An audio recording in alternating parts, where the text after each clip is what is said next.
Bab 64, Gurun, 6. Jangan lupa like dan subscribe, agar kami makin semangat upload lebih banyak. Apa yang sedang dibicarakan bocah itu sekarang? Para dukun pasir saling memandang dengan bingung saat tangisan Eugene terdengar di udara. Pencuri. Sebenarnya, Eugene Leonhardt adalah orang yang telah menginvasi wilayah mereka atas kemauannya sendiri. Ini berarti bahwa orang yang harus disebut pencuri adalah bocah lelaki yang tidak kenal takut dan tidak sopan ini. Tuanku, Laman berkata ketika dia mendengar tangisan Eugene. Tepat saat dia menghela nafas lega, tubuhnya tiba-tiba bergetar. Dia ingat apa yang dikatakan dukun pasir sebelumnya. Bukankah dia sekarang menjadi sandera? Laman tidak ingin menjadi rantai di sekitar pergelangan kaki Eugene, menariknya ke bawah. Karena itu, dia mencoba menarik anggota tubuhnya keluar dari pengekangan yang menahannya, tetapi dukun pasir tidak buta. Jangan melakukan hal bodoh, datang peringatan. Gemuruh-gemuruh.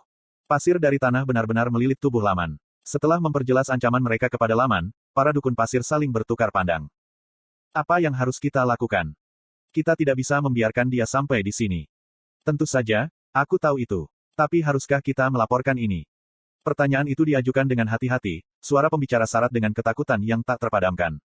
Para dukun pasir lainnya ragu-ragu, tidak yakin harus berkata apa. Kita bisa menangani ini sendiri, seseorang akhirnya memutuskan setelah keheningan yang tidak nyaman, dan dukun pasir lainnya mengangguk setuju. Mereka tidak mau harus mengirim laporan tentang masalah ini kepada atasan mereka. Sudah cukup banyak kerusakan yang ditimbulkan sehingga insiden ini tidak bisa ditutup-tutupi, tapi ini tidak seperti mereka bahkan akan peduli tentang kerugian tersebut. Ini adalah pemikiran yang dimiliki oleh semua dukun pasir di sini. Beberapa pembunuh dan dukun pasir mungkin telah mati dalam rentang waktu yang singkat, tetapi orang itu pasti akan menganggap kematian mereka sebagai hal yang sepele. Namun, mereka tidak bisa membiarkan masalah ini meledak lebih jauh. Bahkan jika semua orang di sini mati, mereka tidak bisa membiarkan penyusup ini melewati titik ini. Mereka perlu menyelesaikan masalah ini sebelum orang itu kembali. Jika mereka tidak berhasil mengurusnya saat itu, dan orang itu kebetulan melihat apa yang terjadi saat mereka dipaksa untuk meminta bantuan orang itu karena mereka tidak dapat menyelesaikannya, maka kematian akan lebih baik daripada itu. Mereka pasti akan dibiarkan dalam keadaan mengerikan yang tidak bisa dianggap mati atau hidup.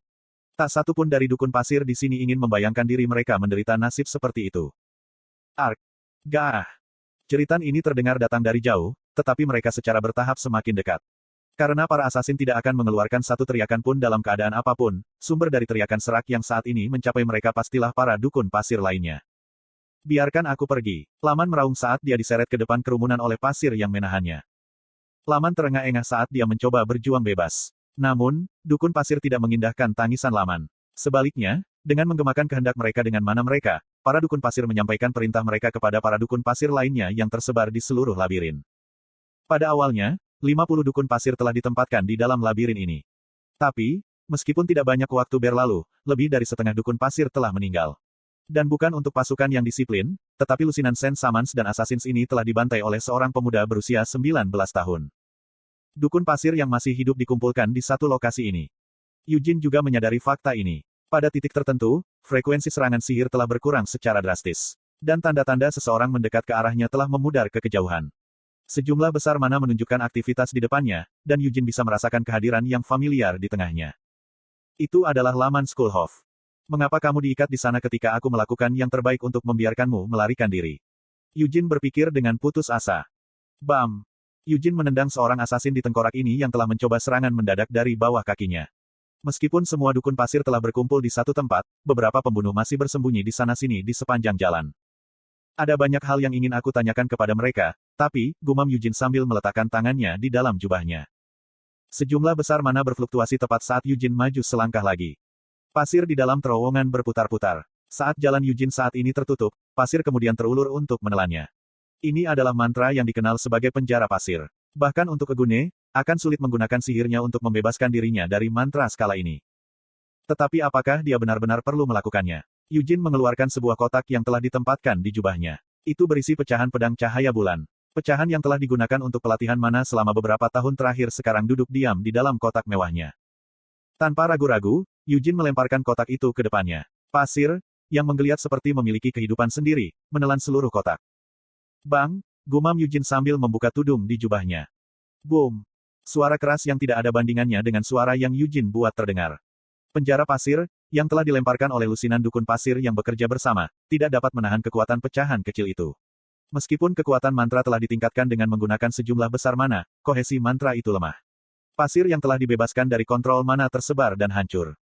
Yujin mengarungi pasir yang mengalir. Meskipun puluhan ribu butir debu dan pasir menutupi penglihatannya, indera Yujin dapat secara akurat mendeteksi apa yang terjadi di sekitarnya, bahkan ketika dia tidak dapat melihat ke depannya.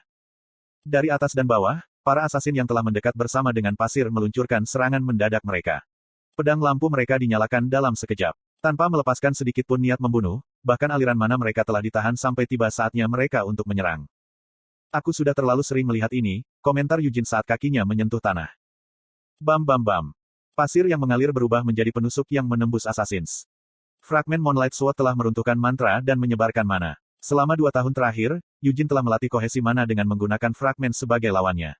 Mana yang disempurnakan melalui metode ini lebih kuat dan lebih cepat daripada mana yang Yujin mulai. Apa yang dia lakukan? Para dukun pasir bertanya-tanya, lebih terkejut dengan metode yang dia gunakan untuk menghancurkan penjara pasir daripada saat kematian kedua pembunuh itu.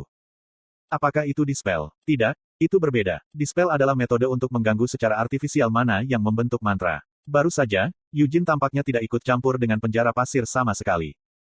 Penjara pasir baru saja, sepertinya kehabisan mana. Bahkan Arot, yang terkenal sebagai kerajaan sihir, tidak memiliki dispel seperti itu. Mungkinkah itu kartu truf dari klan Leonhardt? Salah satu dukun pasir mengingatkan yang lain, dia datang. Mereka tidak mampu untuk terus panik. Para dukun pasir menjilat bibir mereka dan mulai melantunkan mantra, tangan mereka bertaut di depan dada mereka untuk membuat segel. Tuanku, Laman berteriak dari tempat dia diikat di pasir di garis depan kelompok itu. Jangan datang ke sini. Melarikan diri. Yujin mendengus, kamu pikir kamu siapa untuk memberitahuku apa yang harus dilakukan? Laman mengabaikan pertanyaan Yujin, tidak perlu mengambil risiko untuk menyelamatkanku. Kenapa aku ada di sini untuk menyelamatkanmu? Sepertinya kamu memiliki kesalahpahaman yang aneh, gumam Yujin sambil mengambil pecahan pedang cahaya bulan yang jatuh ke lantai. Dia merasakan mana berkumpul sekali lagi untuk membentuk mantra lain. Yujin mendecakkan lidahnya, aku benar-benar tidak ingin membuang waktu lagi. Lokasi yang telah dia konfirmasi di peta berada tepat di depannya. Di belakang dukun pasir, dia bisa melihat jalan terus berlanjut. Mata Yujin menjadi dingin. Dia memeriksa pecahan pedang cahaya bulan yang dia pegang di tangannya. Yujin bersenandung pada dirinya sendiri. Aduh. Pasir di depannya naik membentuk gelombang raksasa. Tanah di bawah kaki Yujin ditarik ke depan seperti air yang ditarik menuju gelombang. Yujin mengikuti jalan dengan hambatan minimal dan bergerak maju dengan mengikuti aliran pasir. Mayat-mayat yang pertama kali diseret oleh pasir ditelan ombak dan hancur, mewarnai pasir putih kekuningan dengan warna merah tua. Yujin mengangkat tangannya di atas kepalanya. Dia menyandarkan tubuh bagian atasnya ke belakang, menarik kekuatan dari tubuhnya untuk melempar. Ketika gelombang hendak mengenainya, Yujin melemparkan pecahan pedang cahaya bulan ke depan. Meruntuhkan mantra bukanlah satu-satunya tujuannya di balik gerakan ini. Bahkan setelah pecahan pedang cahaya bulan menembus gelombang, itu tidak kehilangan kekuatan apapun dari lemparannya. Pecahan itu menembus tenggorokan dukun pasir yang berdiri di samping Laman. Perisai mana yang dia angkat tidak bisa menahan kekuatan pedang cahaya bulan. Tanpa memeriksa hasil lemparannya, Yujin menurunkan tubuhnya ke posisi runer. Kemudian dia mengaktifkan formula Ring Flame. Dia sudah memulai rangkaian ledakan sebelumnya, jadi tubuh Yujin segera dilalap api biru. Astaga! Saat Yujin menendang tanah, nyala api biru meninggalkan jejak api di udara. Menyerang ke depan, Yujin langsung melompat ke udara, terbang di atas kepala para dukun pasir. Bahkan saat mereka panik, dukun pasir mencoba merespons. Pasir di segala arah mulai merangkak, berkumpul ke dukun pasir. Tapi dukun pasir bereaksi terhadap apa yang mereka lihat sebagai langkah selanjutnya yang jelas, ketika serangan yang sebenarnya akan datang dari atas kepala mereka, dari langit-langit. Yujin mengeluarkan tangan yang dia masukkan ke dalam jubahnya. Swish! Cambuk hitam terurai di langit-langit dan menyapu lingkungan Yujin. Meskipun dia tidak terlalu menikmati menggunakannya, Yujin juga pandai menggunakan cambuk. Gok! Cambuk fleksibel melilit leher dukun pasir. Saat Yujin menarik cambuk dengan tajam, kepala dukun pasir terlempar ke udara saat tubuh Yujin ditarik ke tanah. Laman mencoba mengangkat tubuhnya yang jatuh, tetapi dia segera pergi tanpa pilihan selain berbaring kembali. Udara dipenuhi dengan teriakan dan darah. Bila angin mengiris segala sesuatu di atas ketinggian pinggang, baik pasir maupun daging. Peluru mana bergerak di antara kerumunan. Dan api biru tersebar di mana-mana. Saat mantra percobaan para dukun pasir terputus dalam jeritan, mantra pasir yang dilemparkan oleh selusin dukun yang tersisa tersebar oleh satu hembusan angin. Saat Yujin menari di antara mereka, dia hampir terlihat seperti hantu. Setiap kali dia akan ditangkap oleh mantra, dia akan melarikan diri dengan bling. Kemudian dia akan melebarkan jubahnya untuk menelan mantra dan meludahkannya kembali ke arah yang sama sekali berbeda.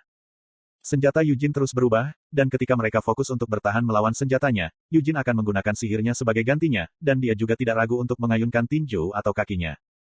Laman bahkan tidak menyadari bahwa mungkin untuk bertarung seperti itu. Bahkan ketika seorang pejuang seperti Laman merasa takjub, tidak mungkin para dukun pasir dapat bereaksi cukup fleksibel untuk menghadapi serangan ini. Para dukun pasir hanya bisa panik, mantra macam apa ini?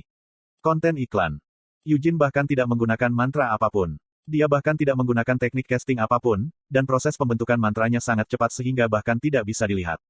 Mantra dilemparkan secara instan, tidak hanya sendiri, tetapi secara berkelompok atau berurutan. Kekuatan mantra yang dilemparkan dengan cara ini juga tidak masuk akal. Adapun berapa banyak lingkaran mereka dilemparkan, itu tidak mungkin untuk diceritakan. Lingkaran mantra yang telah dilemparkan tidak setinggi itu, tetapi kekuatan dan kecepatannya jauh di luar pemahaman para dukun pasir. Sampai akhir, dukun pasir tidak dapat memahami teka-teki yang disebut Eugene. Setelah beberapa saat, darah berhenti menyembur kemana-mana, dan tidak ada teriakan juga. Padahal, ada bau urin di udara. Apa yang kalian semua lakukan di sini? Eugene menginterogasi korban. Dari puluhan dukun pasir yang memulai pertarungan ini, hanya satu yang masih hidup. Giginya bergemeletuk ketakutan saat dia menatap Eugene. Situasinya jauh di luar pemahaman orang yang selamat. Realitas tak terbantahkan dari apa yang telah terjadi membuatnya sangat ngeri. Dukun pasir gemetar saat dia menjepit pahanya yang basah oleh air seni. Dukun pasir tergagap, kamu, ada apa? Apa kau? Aku bertanya apa yang kalian semua lakukan di sini. Eugene mengulangi dengan cemberut dan melambaikan tangannya. Memadamkan. Belati yang dilempar dengan cepat sekarang bersarang di paha dukun pasir. Dukun pasir mengerang, gah. Kekuatan militer di sini terlalu kecil untuk dijadikan garnisun yang ditempatkan oleh Sultan. Jadi apa yang kamu lakukan di sini tanpa perintah dari Sultan? Eugene menanyainya. Dukun pasir mencoba berpura-pura tidak tahu, tunggu, apa yang kamu bicarakan? Aku tidak benar-benar ingin repot menginterogasi orang sepertimu. Jadi dengarkan, apakah Anda akan mati, atau akankah Anda memberitahu saya apa yang ingin saya ketahui? Eugene mengancamnya. Apa yang terjadi di sini bukan di bawah komando Sultan, dukun pasir akhirnya mengakui. Lalu siapa itu? Mungkinkah itu benar-benar Emir Kajitan? Omong kosong macam apa yang dipikirkan bajingan itu untuk bermain di bawah tanah yang dalam ini? Petik 2. Itu bukan dia. Kami mungkin telah menerima kerjasamanya, tapi... Petik 2. Eugene melemparkan belati lain. Memadamkan. Belati itu menyematkan paha Sen Saman yang lain. Amelia Merwin, sang dukun pasir akhirnya menjawab saat wajahnya berkerut kesakitan. Ini adalah penjara bawah tanah Amelia Merwin. Jangan berbohong padaku. Ruang bawah tanah Amelia Merwin ada di Gurun Yuras, kata Eugene. Dia sudah tinggal di sini sejak 6 tahun yang lalu. 6 tahun. Mata Eugene menyipit. Dia menggelengkan kepalanya saat dia mencoba mengabaikan pikiran buruk yang mengalir di kepalanya. Setelah dia menenangkan diri, Eugene bertanya, mengapa Amelia Merwin datang jauh-jauh ke sini? Dukun pasir terdiam. Apakah kamu takut pada Amelia Merwin? Jika itu masalahnya, maka saya akan meredakan kekhawatiran Anda. Saya mungkin akan membunuh Anda, tetapi Anda dapat yakin bahwa hanya itu yang akan saya lakukan. Aku akan membiarkanmu mati dengan sangat nyaman dan sederhana, Eugene menawarkan pria itu. Mata dukun pasir berkibar. Dia menarik napas dalam-dalam dan kemudian mengatupkan tangannya ke dada. Labirin ini diciptakan untuk mempercepat penggurunan. Ada banyak labirin lain selain yang satu ini di Gurun Kazani, tapi labirin ini dibuat 10 tahun yang lalu, Sen Saman menjelaskan. Terus, tanya Eugene.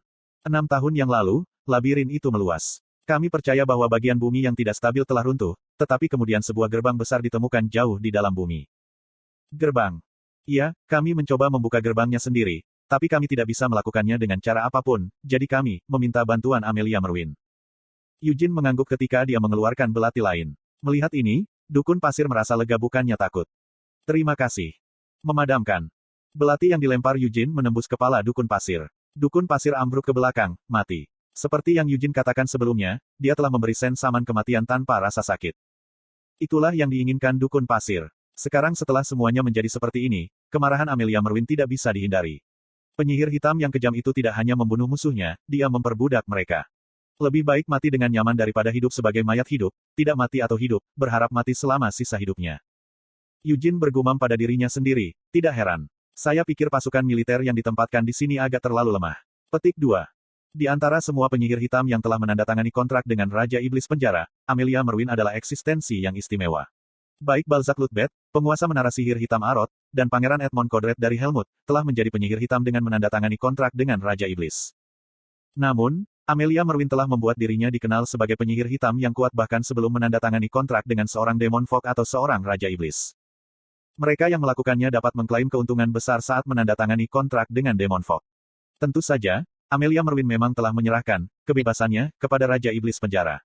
Namun, Itu adalah fakta yang jelas bahwa dia menikmati kebebasan yang jauh lebih besar daripada penyihir hitam lainnya. Jika ada penyihir hitam setingkat itu di sini, tidak perlu menempatkan labirin ini dengan pasukan. Alasan Sen Samans dan Assassins masih ada di sini. Mereka di sini untuk bertindak sebagai pengasuh Amelia Merwin dan menghukum setiap pelancong yang mendekat.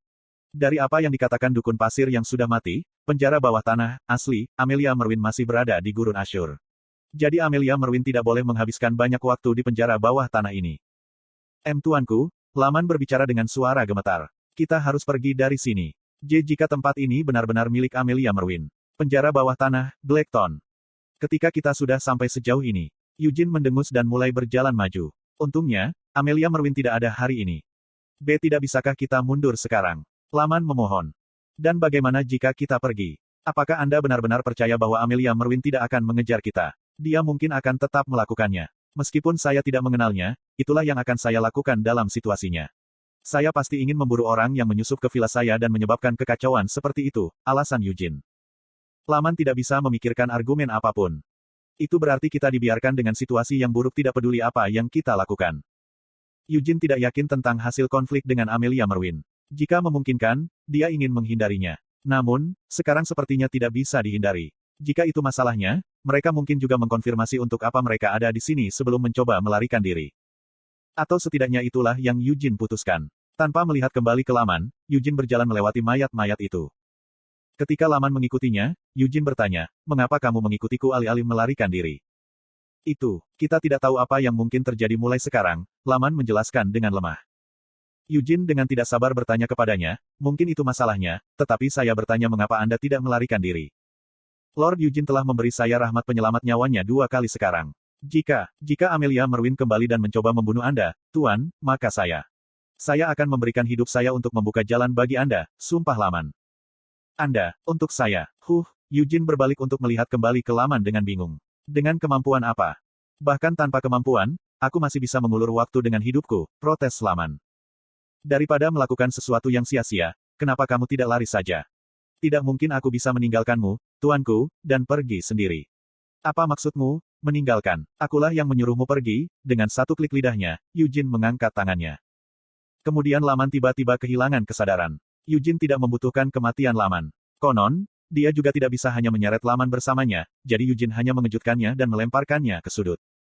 Pikiran Eugene beralih dari Laman ke apa yang terbentang di depan, gerbang. 6 tahun yang lalu. 6 tahun tidak terlalu lama. Itu terjadi ketika Eugene berusia 13 tahun. Kembali selama upacara kelanjutan garis darah. Setelah itu selesai, dia telah memasuki gudang harta karun klan Leonhardt. Di dalam sana, dia menemukan kenang-kenangan Hamel. Eugene dengan erat mencengkeram kalung yang dia kenakan di lehernya. Labirin ini telah ada selama 10 tahun, tetapi bagian labirin ini baru runtuh 6 tahun yang lalu. Bagaimana jika sihir yang menyegel kuburannya menghilang ketika Eugene mengambil kalung ini? Jika begitu, gerbang itu muncul. Ada perampok lain. Sejak dia bereinkarnasi, ini adalah pertama kalinya Eugene memiliki keinginan yang begitu dingin dan jelas untuk membunuh seseorang. Eugene melihat ke bawah ke lubang dalam yang mengarah lebih jauh ke bumi. Lokasi saat ini sudah cukup jauh di bawah tanah, tetapi ujung lubang di depannya mengarah ke kedalaman yang bahkan lebih tak terduga. Mereka benar-benar menguburnya dalam-dalam, Eugene menyeringai, lalu dia melemparkan dirinya ke dalam lubang.